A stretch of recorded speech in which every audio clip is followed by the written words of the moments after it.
네, 2021년 8월 18일 이정훈입니다. 8.18 도끼마닝 사건이 일어난 바로 그날이네요. 오늘의 제목은 문재인의 홍범도 예찬, 역사에 대한 이해가 부족하고 위험하다, 이렇게 잡았습니다.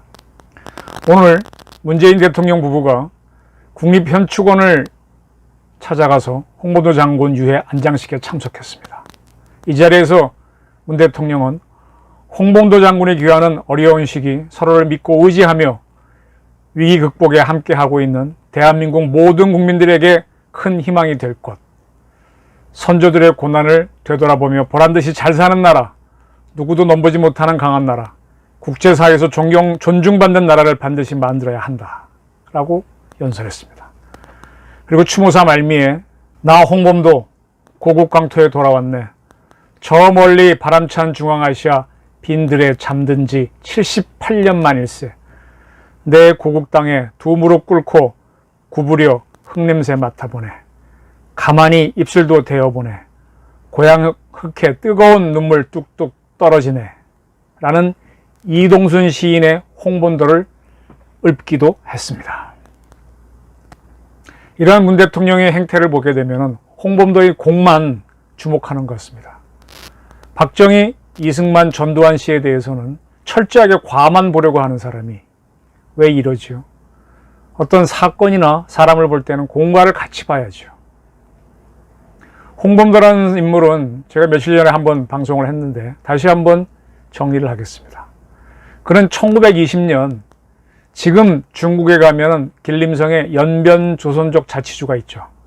그 일대에서 일본군과 싸워서 큰 업적을 기록한 그러한 인물입니다. 간단히 해주려면. 자, 그러면 홍범도라는 사람이 연변 조선족 자치주인, 그 당시에는 이제 그 지역 중에 한 곳인 봉오동인데 거기에서 어떻게 해서 이렇게 싸울 수 있었냐, 그 이유를 좀 알아보도록 하겠습니다. 중국의 청나라를 세운 이는 누르하치죠. 이 누르하치 세력은 기록에 따르면 건주위라고 하는 곳에 있었던 여진족들입니다.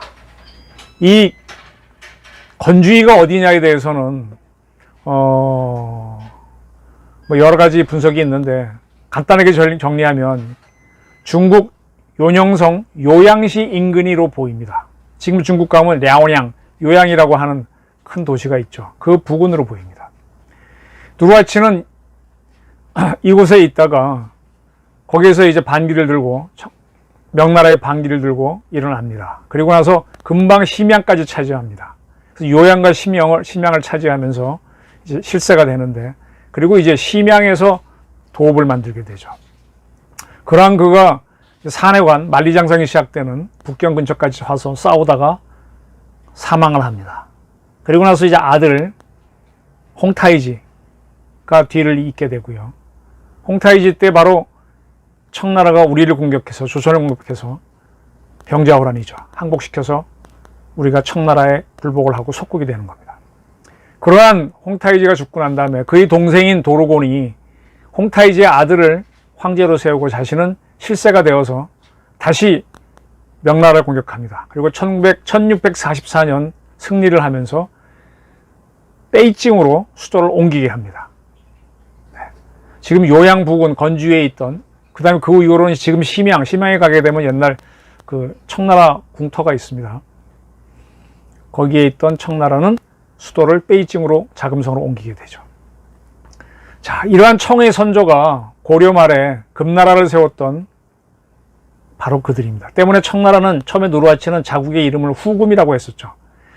그러면 금나라는 어디에서 일어난 지역이냐? 저는 여기를 가봤습니다. 우리 안중근 의사가 이또휘부인을 사살한 곳이 흑룡강성의 하얼빈시죠. 그 하얼빈시에는 아성구라고 하는 데가 있습니다. 아성구가 바로 금나라의 발상지입니다. 때문에 베이징으로 천도한 청은 이 아성구 남쪽에서부터 백두산 북쪽의 지금의 길림성 지역, 쉽게 말하면 지금 연변 조선족 자치주가 있는 그 지역입니다. 그 자리를 자기네 발상지라고 해서 완전히 비우게 하는 봉금을 실시합니다. 싹 비워놓죠. 그런데 그 비워놓은 공간으로 두만강 남쪽에 살고 있던 조선인들이 살기가 어려워서 올라가기 시작합니다. 텅 빈 곳에서 농사를 짓죠. 원래 그곳은 쌀농사가 안 되는 건데, 안 되던 곳인데 조선인들이 가서 쌀농사를 시작합니다. 그리고 이제 자꾸 그곳에서 살다 보니까 싸움도 생기고 분쟁이 생기죠. 이걸 이제 청나라가 알게 됩니다. 한 50년 지나서. 그래서 이거 그대로 두게 되면 조선하고 청나라 사이 국경이 애매할 수도 있다 그래갖고 1712년 청나라의 오라 총관, 총관이라는 직책은 요즘 얘기하면 군사령관이고요. 오라는 지역 이름입니다. 그러니까 오라는 이제 백두산 북쪽 지역을 가리키는데, 그쪽에 어쨌든 군사 책임자를 맡고 있는 목극등이라고 하는 사람이 조선의 접반사인 박권, 접반사라고 하게 되면은 청나라에서 사신이 왔을 경우 그걸 맡는 것을 전문으로 맡는, 요즘 얘기하면 뭐라 그럴까요? 의정 담당관이라 그럴까? 그런 버슬이죠. 박권하고 함경감사, 지금 얘기하면 함경도 도지사죠. 이 선부가 만나가지고 양쪽 국경을 다시 확실하게 하자라고 합의를 합니다. 그래서 백두산에 올라가서 정계비, 개는 세계할 때 개자, 지경개자죠. 지경을 세우는, 분명히 하는 비석을 세웁니다. 이 백두산 정계비 사진은 일본 자료에 보면 남아 있습니다. 현물은 정해지지 않고요. 이 사진은 저도 갖고 있습니다. 바로 이겁니다. 잘 안 보이실 텐데 이 비석을 탁본해서 찍으면은 내용은 이겁니다. 동위 토문, 서위 압록. 동쪽으로는 토문강을 빠졌으면 토문강을 경계로 하고, 서쪽으로는 압록강을 경계로 한다. 그 내용입니다. 핵심이 이겁니다. 자, 근데 아까 말씀드렸듯이 청나라가 봉금을 해서 백두산 북쪽을 비웠는데, 그때 조선인들이 자꾸 올라가서 농사를 짓고 또 오래 살다 보면 자기네 땅이 되잖아요. 이러한 현상이 조선이 개화를 하면서 식량난이 심각해지자 함경도 주민들이 더 많이 올라갑니다. 봉금 지역으로. 두만강 이북으로 진출하죠. 그래서 그곳에서 자꾸 이제 그분들이 살면서 송사가 생기니까 조선은 관리를 보내서 그들을 다스리기까지 했어요. 이것이 이제 1712년에는 목극등이가 알고 한번 정리했는데, 다시 청도 이제 그 후에 알게 됐죠. 그래서 양국 간의 영토 문제가 발생합니다. 이때 우리는 이렇게 주장합니다. 그래, 정계비 있다. 근데 정계비에서 흑토자, 모문자, 이 토문이라고 하는 강이 어디냐를 놓고 해석이 달라집니다. 중국 측은 토문강이 지금의 두만강이다라고 주장을 하는데, 청나라는 우리는 아닙니다. 이 지도를 보시면 딱 좋은데, 백두산에서 발원해서 북쪽으로 흐르는 강 중에 그림도자 도문강이 있습니다. 이 도문강은 송화강의 지류입니다. 이 송화강이 북쪽으로 흘러서 흑룡강에 합류해가지고 북태평양으로 흘러가죠. 우리 측은 이 도문강이 토문강이라고 주장을 했습니다. 그럼 어떻게 됩니까? 청나라가 우리의 영토는 압록강을 따라오다가 백두산에서 딱 꺾어져서 기역자로, 니은자로 꺾어서 북쪽으로 올라가게 되죠. 그러면 이 강의 토문강, 지금 송화강의 동쪽부터 러시아 국경까지의 지금 연변 조선족 자치주의 때는 우리의 땅이 되는 겁니다. 이 토문강의 해석을 놓고 그 지금의 송화강인 도문강이냐 아니면 지금의 두만강이냐 놓고 청과 우리가 대립을 합니다. 심각했죠. 근데 이때 1905년 우리가 불행한 사태를 맞습니다. 우리의 외교권과 군사권을 일본에게 넘겨주는 을사보호조약을 맺습니다. 그렇게 되니까 일본은 지금 연변 조선족 자치주의 일대에다가 자기네 영사관을, 외교관을 설치하고 그 영사관으로 하여금 그쪽에 와 있는 조선인들을 다스리게 됩니다. 그죠? 외교권을 가졌으니까. 그래서 자기네가 외교권 직접 행사하게 되죠.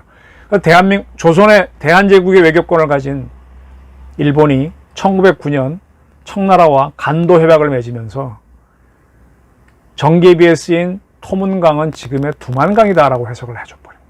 그 바람에 연변 조선족 자치주의 일대는 청나라의 땅이 되는 겁니다. 이게 뭐 협약이 무효다 이런 얘기를 많이 하는데 사실은 그렇습니다.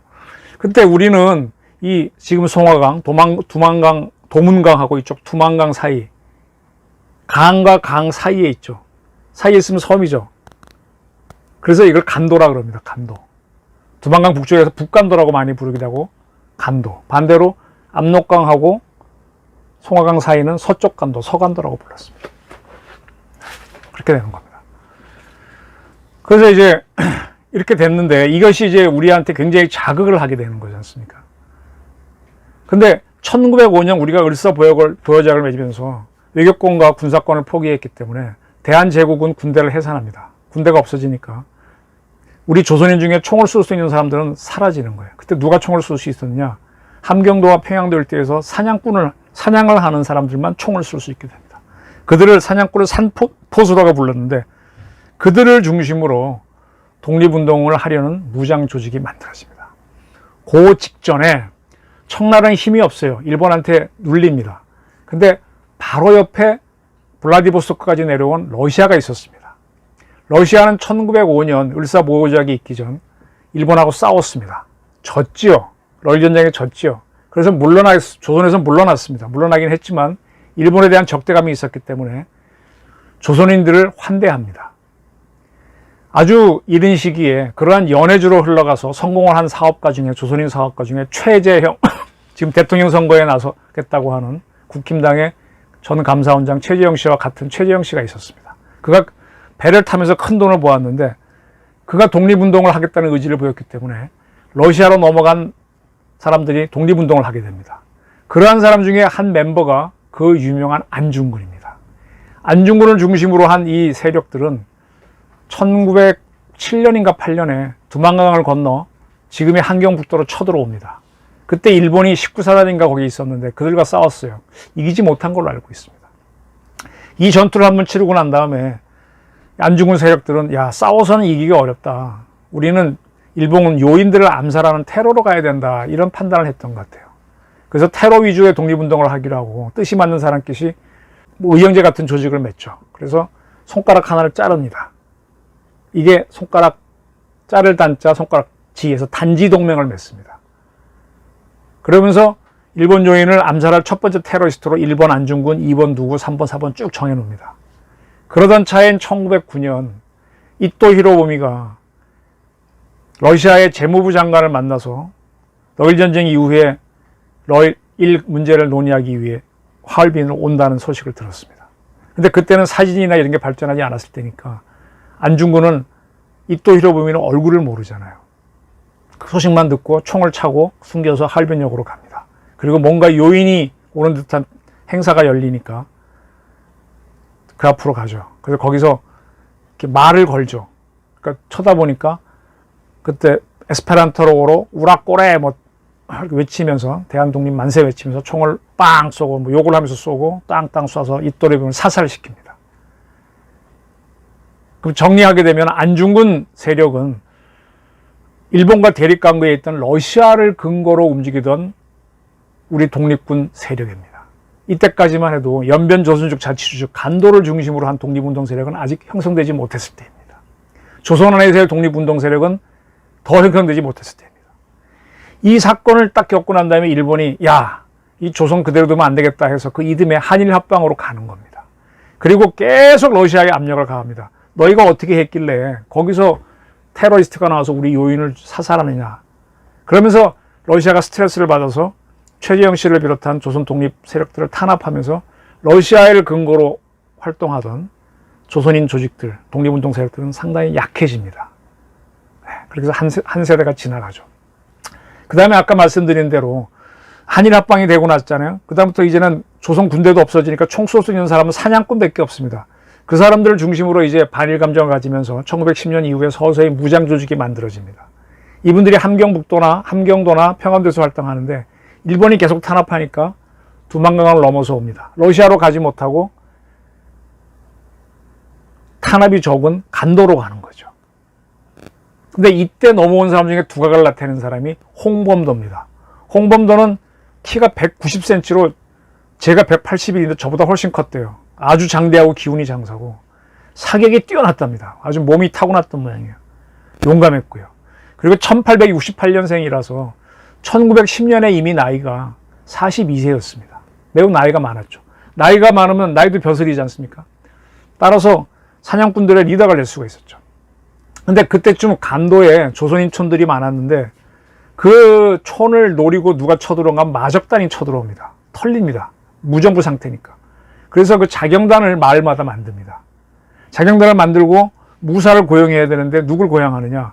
조선에서 건너온 사냥꾼들을 주로 고용하는 거죠. 그리고 그분들을 고용해서 자기 마을 청년들을 교육시켜서 군사 총을 쏠 수 있게 만드는, 지금의 군사학교, 뭐 어떤 데서는 무관학교라고도 하는데 그런 초보적인 군사학교가 만들어지는 겁니다. 이러한 추세는 러시아가 안중근 의사의 의거 이후 조선인 무장 독립 조직을 제안하면서, 그 다음에 1919년 3.1운동이 일어나면서 간도 지역에서 활발히 일어납니다. 그리고 그렇게 모여든 조선인 자경단 중심으로 독립군이 만들어지면서 그들이 거꾸로 두만강을 건너와서 함경북도 남함에 있는 19사단 일본군을 공격하면서 독립운동을 하게 되는 거죠. 전투를 벌이는 겁니다. 이게 일본한테 스트레스가 되는 거예요. 근데 그때는 이제 청나라가 무너지고 그 손문이 세운 중화민국인데, 중화민국이 일종의 내전 상태로 가서 엉망진창이지 않습니까? 국가 꼴이 아니죠. 막 원세가 황제가 됐다가 뭐가 세렸다가 그다음에 또 뭡니까, 북양정부가 만들어졌다가 완전히 막 삼국시대처럼, 소설 삼국시처럼 중국이 엉망진창인 혼란기입니다. 그러니까 일본이 직접 간도에 있는 조선인, 불악에 있는 조선인 무장대를 치기로 하고 1920년 19사단을 동원해서 공격을 합니다. 그 세력을 맞아갖고 싸운 곳이 봉오동과 청살리인데, 그게 바로 봉오동 전투와 청살리 전투입니다. 봉오동 마을은 원래 최씨들 삼형제가 세운 마을이고 그분들이 자경단을 만들었었어요. 그리고 이제 그 밑에 군사 조직으로 3개 연대를 도는데 그 중에 1연대장이 홍범도, 2연대장이 김좌진, 3연대장이 최경묵, 오경묵일 겁니다. 이들이 이제 봉오동에서 싸우죠. 그 다음에 또 청살리에 옮겨 또 싸우게 됩니다. 이 전투에 대해서는 우리가 이겼다고 하는데 일본군 기록에 따르면 일본이 이겼다라고 돼 있죠. 그래서 조선 독립군이 쫓겨갔다라고 돼 있습니다. 이렇게 공격을 하고 난 다음부터 일본군들은 조선인 마을에 조선 독립 세력이 있다는 걸 알고 조선인 마을을 찾아다니면서 그들이 발견되면 학살을 하는 간도 참변을 일으킵니다. 그러니까 여기에 대해서 방어가 어려워지니까 각 마을에 있던 조선인 독립군 세력들이 마을을 떠나서 북상을 합니다. 쭉 올라가서 흥룡왕성에 있는 저 밀산까지 올라갑니다. 이게 봉오동 청살리 전투 이후에 이제 하나의 현상이죠. 이렇게 올라가면서 이게 10개 부대였는데 이게 합류가 되면서 대한독립군단이라고 2기 여단 조직으로 편성이 됩니다. 총병력은 3,500명 정도로 파악되고 있습니다. 이때 총대장, 총재를 누가 하는가 하면은 대종교, 단군을 모시는 대종교 계통의 엘리트인 서일이 하게 되고, 부총재를 나이가 많은 홍범도가 하게 됩니다. 그리고 이들은 1921년 겨울을 밀산에서 보냅니다. 20년 겨울을 보냅니다. 그리고 21년 봄이 되니까 일본군들이 또 이것까지 쳐들어옵니다. 추격을 해옵니다. 네, 만주를 가로질러서 굉장히 올라오는 거죠. 상당히 이제 불안을 느껴갖고 어떻게 하냐 그러다가 그해 그러면 러시아로 가자라는 의견이 나옵니다. 왜 그러냐? 러시아는 지난번에 말씀했듯이 1917년 레닌이 혁명을 일으켜서 러시아 제국 황제를 죽이고 공산 러시아를 만듭니다. 근데 그게 한순간에 변화가 되는 게 아니니까 러시아 제국을 따르는 세력들이 저항을 합니다. 공산 세력은 그들을 공격을 하죠. 공산 세력을 적군이라 그랬고 저항하는 세력을 백군이라 그래서 적백 대전이 벌어집니다. 러시아 영토가 광대하니까 곳곳에서 이렇게 싸우면서 대개 적군이 이기죠. 이기면서 그쪽이 공산주의가 전파되는 겁니다. 17년 이후부터 계속 그런 싸움을 21년까지 해왔는데 21년이 되기 전에 이 러시아 적군은 시베리아에 있는 한 도시, 흑룡강, 중국은 흑룡강 또는 흑하라고 부르고 러시아는 아무르강이라고 부르는 그 강 옆에 있는 한 도시를 적군이 차지합니다. 그리고 나서 러시아 말로 자유롭다, 자유로운 이런 형용사가 스보보든인데 그 도시를 스보보든으로 이름을 바꿉니다. 근데 이게 스보보든이가 발음이 어려운데 뜻은 우리가 알아들으니까 우리하고 중국인들은 자유시라고 불렀습니다. 흑하 옆에 있는 자유시라고 불렀습니다. 이 적군들은 일본은 그때 굉장히 지금도 그렇지만 반공국가예요.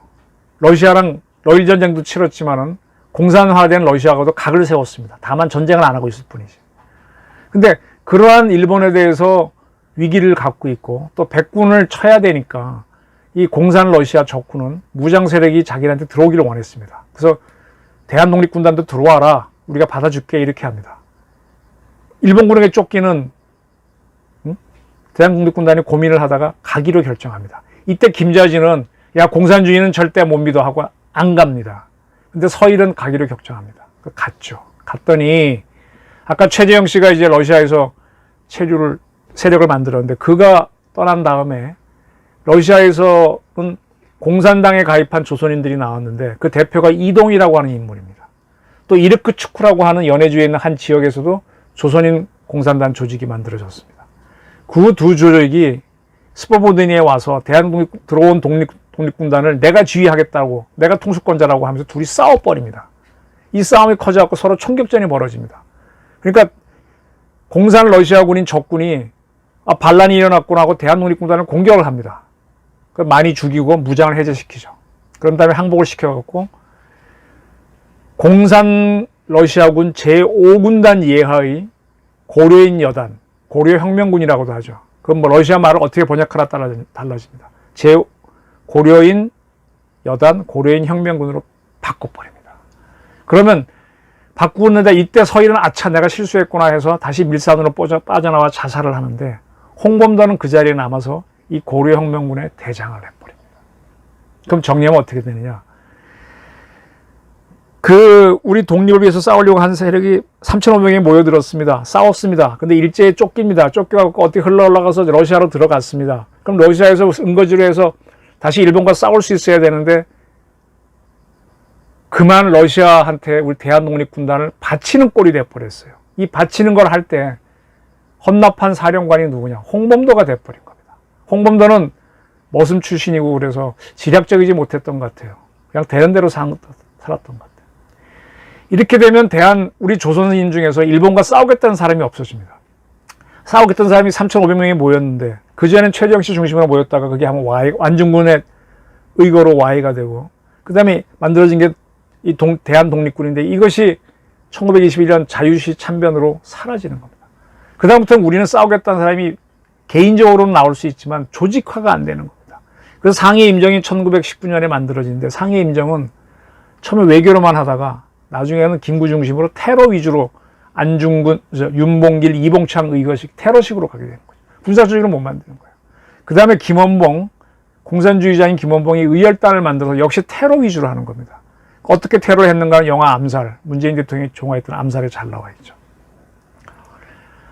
그러니까 이제 우리는 싸울 수 있는 조직을 만들 수 없는 그런 나라가 돼버린 거죠. 네, 그러다가 이제 1942년쯤 돼갖고 김구의 노력으로 의열단하고, 그 다음에 일본군으로 참전해서 중일전쟁에 들어왔다가 중국군으로 탈출한 사람들, 학병으로 왔다가 그런 사람들을 모아가지고 합쳐갖고 광복군을 만듭니다. 근데 광복군은 누가 통수하느냐? 장개성의 중국군이 통제해요. 그래서 광복군은 중국군의 일부로 있다가 한 번도 싸우지 못하고 광복을 맞습니다. 그러한 광복군을 국군의 뿌리로 삼자라고 했던 게 문재인 씨입니다. 의열단도 들어와 있고 우리 광복군도 중심이 됐으니까. 그러나 광복군은 전혀 싸우지 못했죠. 광복군의 병력은 조선 대한독립군단보다 0하나가 적은 한 350명에서 400명 정도로 추산이 됩니다. 일개 대대도 안 되는 병력이죠. 그럼 그 당시에 일본군 총병력은 얼마냐? 770만입니다. 그럼 300명 가지고 770만 싸우는 거는 계란으로 달걀로 바위치기죠. 대한독립군단도 안 되는데. 이렇게 한번 조직이 와해되면 일어나지 못합니다. 네. 이렇게 고려혁명군을 만들어진 대가로 1922년 홍범도는 모스크바로 가서 세계공산당대회에 참여를 하고 레닌과 트로츠키를 만납니다. 그리고 그들로부터 금화 100루블을 받고 자신의 이름이 새겨진 권총과 권총집을 받습니다. 대한독립군단을 러시아 군대로 헌납한 공로가 이렇게 평가된 겁니다. 그리고 나서는 이제 우리는 조직을 만들지 못하고, 조직을 싸우고자 하는 이들은 테러를 하거나 의열단처럼, 아니면 뭐 윤봉길, 이봉창처럼 그렇게 하거나 그렇게 되는 거죠. 그리고 일부 조선인들이 중국 공산당 조직에 들어가서, 또는 중국군에 들어가서, 중국군에 들어갔던 분들은 나중에 광복군을 만들 때, 상해 임정이 만들 때 글로 빠져나오죠. 오송장군, 김홍일 이런 분들이 중국군에 있다고 오신 분들이죠. 반대로 중국 공산당에 들어가서 운동을 하겠다는 사람이 나오는데 그 대표자가 바로 이북의 김일성입니다. 김일성이 들어간 부대는 중국인 주보중이 이끄는 동북항일연군이라고 하는 공산 게릴라 조직이에요. 1936년에 만든 걸로 되어 있습니다. 여기에 들어갔을 때 이 김일성이가 공부는 좀 잘했습니다. 만주에 가면은 육림중학교라고 있는데 꽤 명문이에요. 거길 중퇴를 했습니다. 머리는 좋았던 것 같아요. 때문에 그는 이제 중대장급 지휘관이 됐죠. 한 90명을 이끈 걸로 되어 있습니다. 그런 그가 1937년 자기 중대원을 이끌고 함경북도 경운군 보천보에 있는 일본군 주재소, 지금 얘기하면 일본 주재소, 파출소를 공격합니다. 파출소에 몇 명이나 있었겠어요. 그게 북한이 그렇게 자랑하는 보천보 전투입니다. 이 전투를 끝내고 난 다음부터 그 무렵부터 일본이 중국을 공격하죠. 중일전쟁을 일으키니까 이 주보중 세력도 일본한테 직접적인 공격을 당하는 겁니다. 그 위기를 내니까 1942년 동북항일연군을 이끌고 일본하고 중립관계로 있고 싸우지 않고 있는 소련으로 도망갑니다.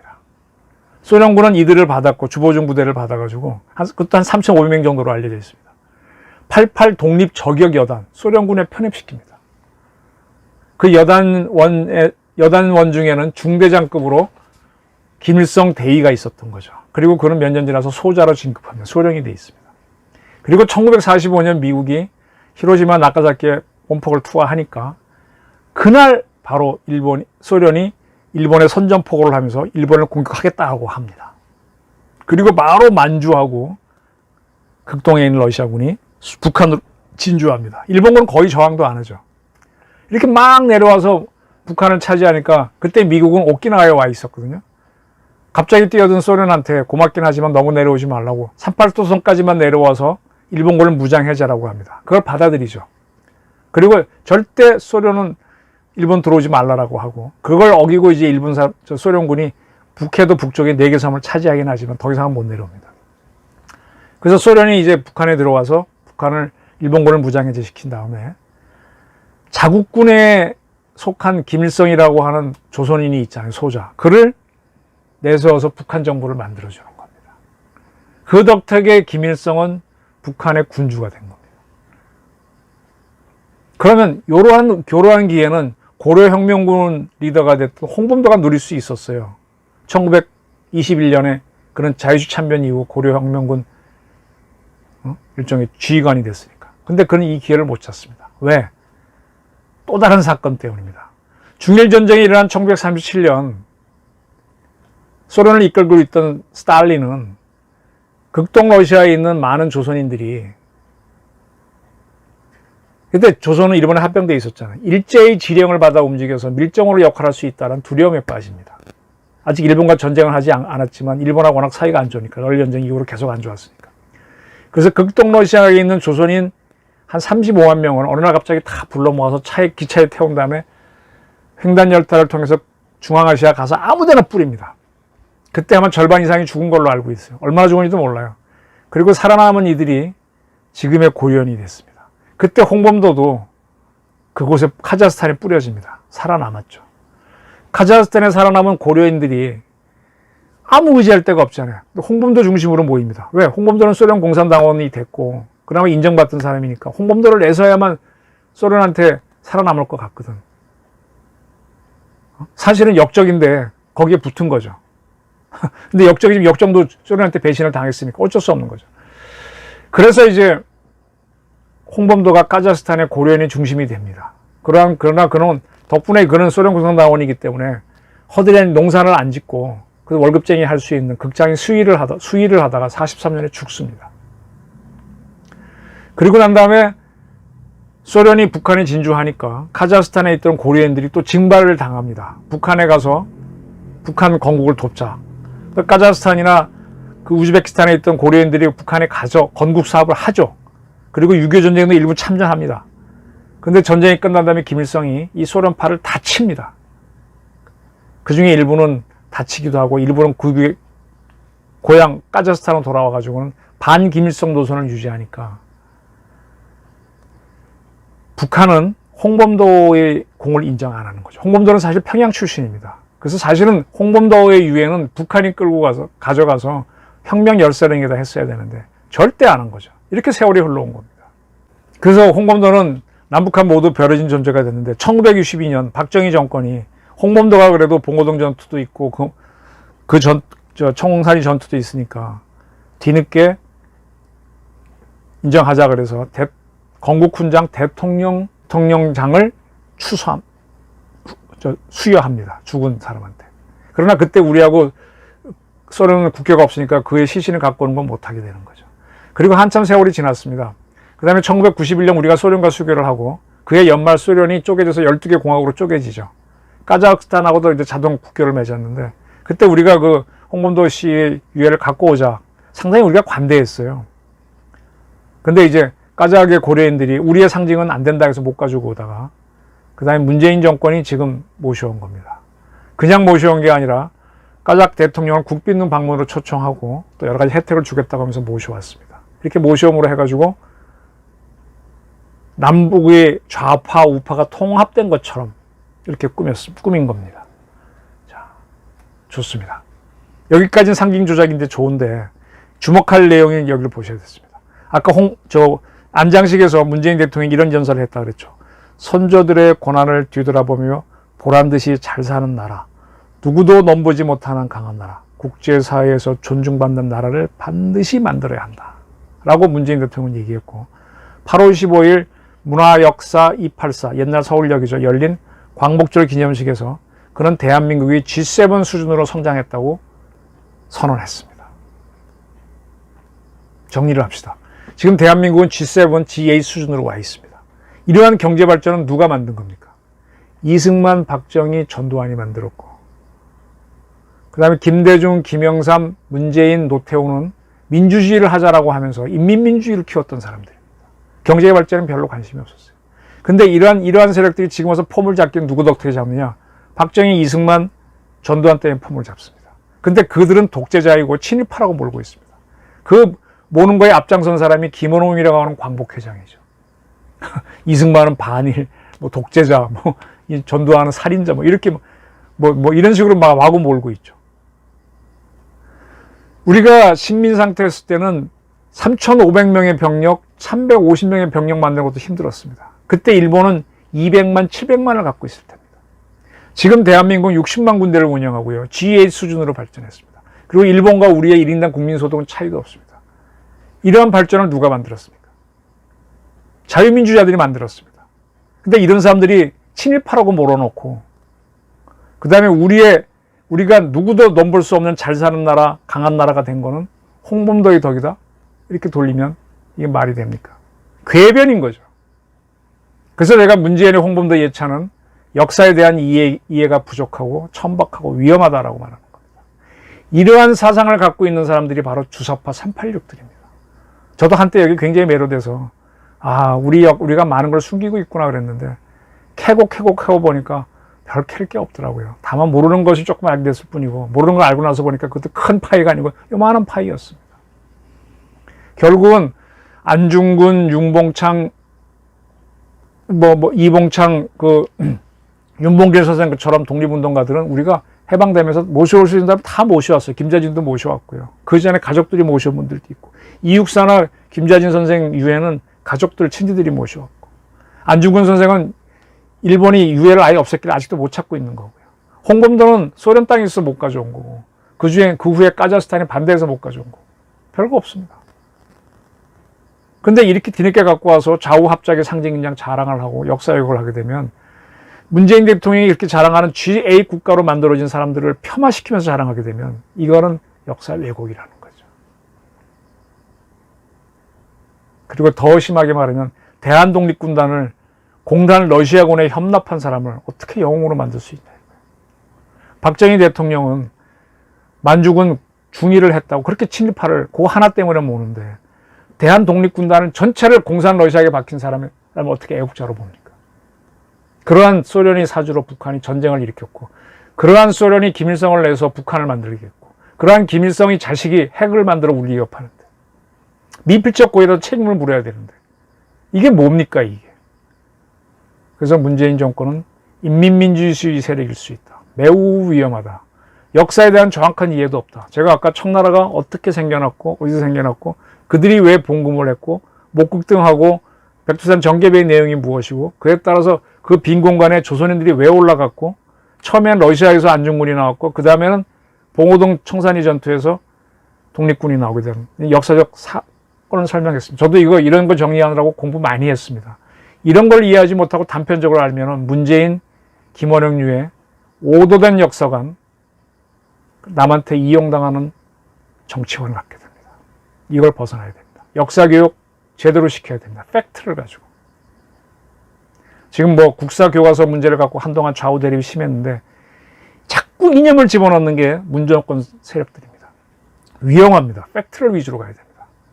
다시 한번 문재인의 홍범도 예찬은 역사 이해 부족이고 매우 위험하다 강조하면서 오늘 방송을 마치겠습니다. 감사합니다.